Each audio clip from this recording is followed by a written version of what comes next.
Hey, salut l'ami, c'est Woopa, Woopa Mika. C'est moi en live et en stéréo. Si t'écoutes cet enregistrement, c'est que je dois sûrement être encore en train de jouer à la play plutôt que de préparer ma dernière vidéo. Faut pas croire, mais en vrai, je suis quand même un sacré branleur. Attends, là, c'est quoi ce délire? Non mais il dit que de la merde, je me rappelle pas avoir enregistré ça. Bref, avant toute chose, salut les amis. Aujourd'hui, on va se pencher sur une série déjà bien connue et qui a son lot de théories, 13 Reasons Why. Attention, cette vidéo est remplie de spoilers sur les 2 premières saisons. Car oui, la saison 3 a été confirmée, et je pense qu'il est temps de spéculer un peu sur la suite des événements, pour voir un peu où la prochaine saison pourrait nous emmener. Donc c'est parti, et on y va tout de suite. Et là, j'imagine qu'on va avoir le droit encore au même générique que d'habitude. Non, je l'ai un peu modifié quand même, tu vas voir.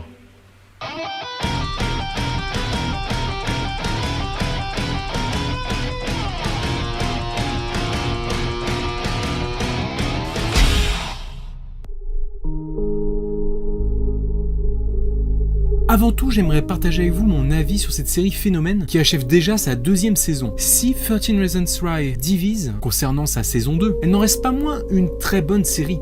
Ses atouts, ce sont déjà les thèmes qu'elle aborde et qu'elle dénonce. Tirée du livre de Jay Asher écrit il y a déjà 10 ans, elle évoque les différents problèmes et mal-être auxquels les adolescents peuvent être confrontés durant leur vie d'étudiant. Des sujets souvent très pesants et d'une forte gravité, tels le harcèlement, le viol, le suicide, et même les fusillades en masse dans les écoles américaines. On se retrouve donc parfois face à des scènes choquantes. Je pense notamment aux scènes de viol filmées de façon assez crue et directe, qui dénotent par rapport à une certaine légèreté amenée à d'autres instants, et cela contribue à l'effet dramatique d'une série ancrée dans la réalité. Ainsi, elle dénonce avec efficacité toutes les perversions d'une société basée bien souvent sur l'appartenance à un groupe, sur la réputation, le qu'en dira-t-on et l'isolement social. Une jungle dans laquelle certains jeunes se retrouvent plongés et dans laquelle ils essayent d'exister. Ainsi, la série a provoqué sur le net de vastes débats, notamment à propos du suicide et du harcèlement. La richesse de la série, c'est aussi la diversité de ses personnages, écrits en profondeur et très détaillés, même pour des personnages secondaires, avec leur complexité, leur zone d'ombre. Un univers anti-manichéen reflète notre société, où personne n'est tout blanc ou tout noir, mais où l'on nage dans diverses nuances. Réalisé par une myriade de réalisateurs talentueux, le rythme de chaque saison démarre malgré tout toujours un peu doucement. On peut presque carrément décrocher dans le début. Mais on monte progressivement en intensité pour culminer à la fin de la saison. Un procédé somme toute assez classique dans le monde des séries, mais dont la mécanique est ici parfaitement maîtrisée pour un maximum d'effets. D'autre part, nous avons souvent le droit à des plans travaillés, en particulier pour les transitions entre le passé et le présent, qui sont d'ailleurs représentées avec des nuances de couleurs différentes. Des couleurs chaudes lorsqu'Anna était encore vivante, et un étalonnage plus froid pour le présent, ce qui rend la série d'autant plus esthétique et agréable à regarder. Bref, 13 Reasons n'est toutefois pas exempt de petits défauts, surtout pour la saison 2, dont certains éléments ajoutés à l'histoire ont une fâcheuse tendance à nous questionner quant à la contradiction que cela impliquerait par rapport à la saison 1. Un exemple, lorsque Tony vient se réfugier dans le cinéma où Anna travaille. Il lui demande de le cacher car si la police l'arrête, il risque la prison pour récidive. Pourtant dans la saison 1, après la mort d'Anna, il n'hésite pas à passer un gars à tabac, et donc on oublie complètement cette donnée. Bref, plein de petits trous dans le scénario par-ci par-là qu'on va gentiment essayer de combler nous-mêmes. En plus, ce qu'il n'y avait plus dans la première saison, avec son système propre de narration et l'astuce d'un épisode par cassette, ne pouvait être réitéré dans la saison 2. Du coup, cette dernière trouve ses propres solutions, notamment avec les photos, mais elle contient aussi des partis pris plutôt discutables, comme celui d'inclure le fantôme d'Anna qui interagit directement avec Clay, alors que dans la première saison, elle n'était qu'un écho du passé. Franchement, ça ressemble à un prétexte un peu grossier pour pouvoir réutiliser l'acteur principal, et qui n'était d'ailleurs plus forcément indispensable tout le temps. La saison 3 pourrait éviter de tomber dans ces travers. D'ailleurs, on en parle de suite avec les théories.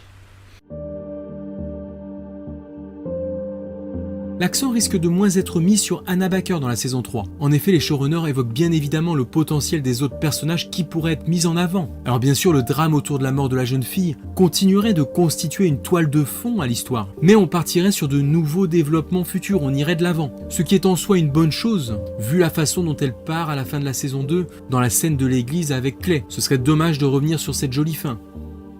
On pourrait pourtant toujours en apprendre davantage sur elle. Ayant une théorie voudrait qu'elle était enceinte de Bryce, ce qui aurait aussi pu être un motif pour motiver son suicide. Et par là, on a effectivement quelques indices. Déjà étant fille de pharmacien, elle pourrait facilement se procurer un test de grossesse pour vérifier. En plus, Tony semble encore connaître un ultime secret d'Anna, et qui n'a toujours pas été divulgué. Peut-être ça. Enfin, on apprend pendant le procès que Bryce n'avait pas pris la peine de se protéger, un détail qui pourrait ici avoir toute son importance. D'autant que maintenant on sait que Chloé est enceinte de Bryce. Est-ce que là on va se diriger vers une sorte de débat sur l'avortement? En tout cas, de nouvelles infos sur Anna risqueraient de ranimer la flamme de la vengeance de notre bon vieux Clay.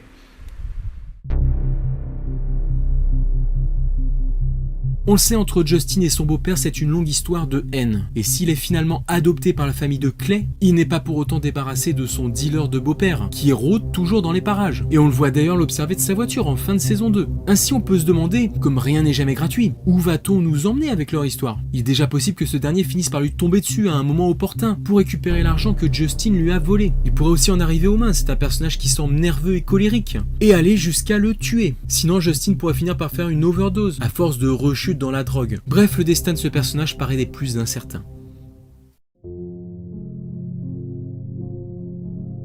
Ouais, ce qui est à la mode dans les séries en ce moment, c'est plutôt les théories sur deux personnages hétéros qui deviendraient homo et qui finiraient en couple. Comme dans Stranger Things avec la théorie sur Steve et Billy. Ça, on aime bien sur le net. Mais pour le coup, dans le cas présent, on aurait plusieurs éléments qui pourraient recouper cette théorie. Déjà, vous n'aurez pas omis de voir qu'Alex avait certains troubles sexuels remis en ordre grâce à son contact viril avec Zach. Voilà, déjà, c'est de là que part cette théorie. Mais si on creuse un peu, on a quelques éléments qui peuvent aller dans cette direction. Déjà, sa relation avec Jessica qui semble sans avenir, vu qu'elle sera toujours attirée vers Justin. Ce personnage est donc un peu laissé pour compte, d'autant que sa relation avec Jessica n'avait pas vraiment de caractère sexuel mis en avant, contrairement à celle qu'elle a pu avoir avec Justin. Du côté de Zach, il faut reconnaître qu'il a découvert que très récemment sa sexualité avec Anna, mais il ne semble pas avoir de love interest depuis. Il consacre plutôt son temps à la rééducation d'Alex et se rapproche beaucoup de lui avec une amitié forte entre les deux, qui semble claire, mais à force d'assistance peut finir par devenir ambiguë. Alors bien sûr, il existe d'autres théories sur Alex et celle comme quoi bientôt il devrait se suicider. En effet, à la fin de la saison 2, on le voit se couper les cheveux, et certains y voient là le signe annonciateur de sa fin proche, à l'image d'Anna qui avait fait la même chose. Cette fois, on entre dans une théorie très populaire du net, et si vous êtes un peu branché sur la série, peut-être l'avez-vous déjà entendu. Alors attention, j'aime bien les fins heureuses aussi, mais dans le contexte de la série, je pensais qu'on allait y avoir le droit. Et bien sûr, une théorie du net l'a fait. Si la fusillade de Tyler était déjà teasée depuis pas mal de temps, on voit sa malle pleine d'armes dès la fin de la saison 1, et bien elle n'a finalement pas lieu grâce à Clay qui désamorce complètement le drame, en venant à la rencontre de Tyler avant qu'il ne passe à l'acte. Mais voilà, on sait que Clay est très perturbé, atteint d'anxiété, de cauchemars et même d'hallucinations qui l'amènent devant la porte de Bryce avec un flingue. Il a été chamboulé ces derniers temps. Et du coup, des théories du net se sont jetées sur l'occasion pour démonter ce happy end, en émettant l'hypothèse que tout ceci, ce dénouement heureux, ne serait juste qu'une hallucination de Clay. Dans ce cas, où serait-il réellement au moment où il se voit empêcher Tyler? Eh bien peut-être est-il justement inconscient, grièvement blessé lors de la fusillade, peut-être même dans le coma, mais l'inévitable s'est produit. Je vous rassure, c'est pas gratuit et on a des arguments. On connaît déjà la volonté de Clay à vouloir sauver les gens, comme avec Sky dans le début de la saison 2. Donc si cette scène est plutôt une vision, elle marquerait justement cette volonté qu'il a de vouloir toujours arranger les choses, et de sauver des vies là où il a échoué. D'autre part, lorsqu'il s'adresse à Tyler, il lui dit qu'il va mourir s'il entre, comme s'il avait déjà vu la scène se passer sous ses yeux, et qu'il en connaissait déjà l'issue. Tyler finit par dire qu'il n'y a pas d'autre solution, et même si Clay finit de le convaincre, et réussit à lui faire abaisser son arme, aurait-il pu se faire tirer dessus justement à cet instant, au lieu de voir surgir la voiture providentielle de Tony. D'ailleurs, au passage, Tony intervient dans sa voiture immaculée pour prendre Tyler en charge, alors que quelques temps plus tôt, elle avait gravement été cabossée. Alors bien sûr, du temps s'était écoulé, il avait eu le temps de la réparer avant le bal. Mais dans ce dernier plan, faut reconnaître qu'elle est vraiment à nouveau comme neuve. Peut-être comme Clay la voit dans son esprit. Pendant la scène, les sirènes de police en fond, alors qu'ils avaient justement prévu de ne pas appeler la police, donnent un côté presque irréel, onirique à la scène, une sorte de rêve. Car finalement, la police n'arrive jamais et on reste sur ces bruits de fond latents. Bruits de sirènes que Clay aurait pu entendre, alors qu'il était inconscient suite à la fusillade. Enfin, la saison se termine sur cette scène, jusqu'à la dernière image. On ne voit donc pas ce qui se passe après pour mieux se conforter dans la réalité. On peut donc légitimement se poser cette dernière question, et si tout cela était justement voulu dans ce but? Bref, de quoi se poser quelques questions quant à la fin de la saison 2. Avec ce genre de scénario, la saison 3 pourrait par exemple s'articuler autour de cet événement. Si on va par là, on pourrait même commencer par Clay qui se réveille à l'hôpital et qui comprend qu'en fait il a échoué. Et ainsi, petit à petit, il essaierait de recoller les morceaux de l'histoire, qui a survécu, qui est mort. 13 épisodes pour comprendre les 13 personnages qui sont morts ou qui ont été la cible. Bon, je crois qu'on va s'arrêter là pour aujourd'hui, sinon je vais m'enflammer.